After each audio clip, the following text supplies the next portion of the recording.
Okay, so this is the first part of the deck tour on the good ship Humber. This is actually the bow of the boat. We have two foresails here, which are part of the engines really driving the boat, which we use to really race the boat fast. And whenever we change sails, you have to come up to the foredeck here to pull down the old sail, clip on the new sail, and then we hoist up the next sail, depending on the weather conditions. It's quite a pitchy part of the boat. There's lots of waves come over here when it gets rough. It's a little bit drier down the end of the boat, and it's certainly a fun place to work. Plenty of things to hold on to, plenty of guardrails here to keep people safely on deck.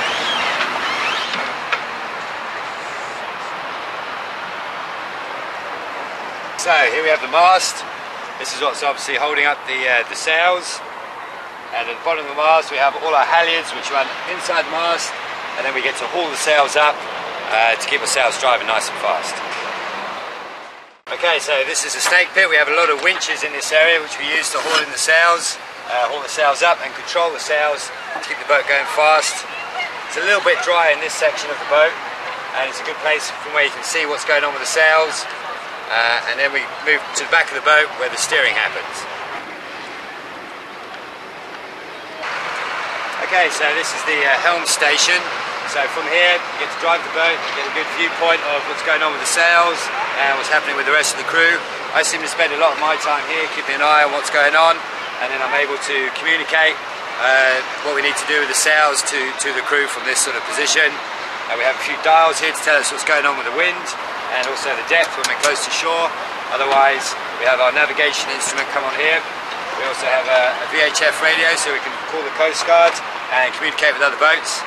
And yeah, it's a good place to steer the boat from.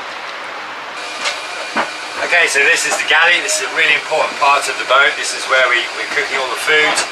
Two people of the crew, different people every day, involved in providing all the food for all the crew for the whole day. So we have the sinks here, we have the stove here, which is on special gimbals so that when the boat rocks, the stove can stay nice and level, and then we stash a lot of our food in all the cupboards all the way around the boat. Okay, so here we are in the nav station. This is where we have a lot of our equipment and instruments to help us navigate our course throughout the race. We have paper charts and we also have electronic charts, and I can see down here as well what's happening with the wind speed and the wind direction, so we have a good measure of if we're going in the right direction or not. Okay, so this is the head, or the bathroom. It's pretty small. We have the toilet in here, and the basin, and plenty of wet wipes, which we use because we don't have a lot of fresh water. We actually get to wash our hands, and when we have a wash our whole bodies with wet wipes, because we can't always have a shower because we just don't have enough fresh water, and that's how we keep nice and clean. Okay, so this is the saloon area. This is where we hang out and sometimes eat our meals if it's bad weather up on deck. Sometimes we might sleep in here. A couple of people might sleep in here during the night, just so they're able to go up on deck quickly. We also rig up some hammocks here to carry all our fruit in, to keep the fruit and vegetables nice and fresh, and so hopefully they can last as long as possible.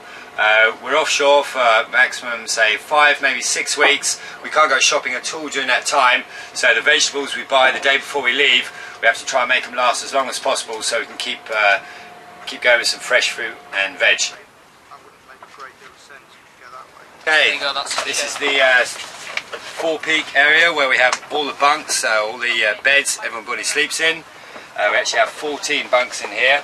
It's quite a small area for so many people to be sleeping in, but half the time, half of those people will be up on deck, and then say 7 of them will be sleeping in here, and then after 4 hours these guys will wake up, get their kit on, go back up deck, and those guys who've just been on deck, on watch, racing the boat, they'll be able to come down here and get 3 or 4 hours shut-eye.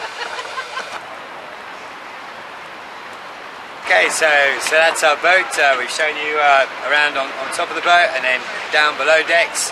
Hopefully you enjoyed the tour.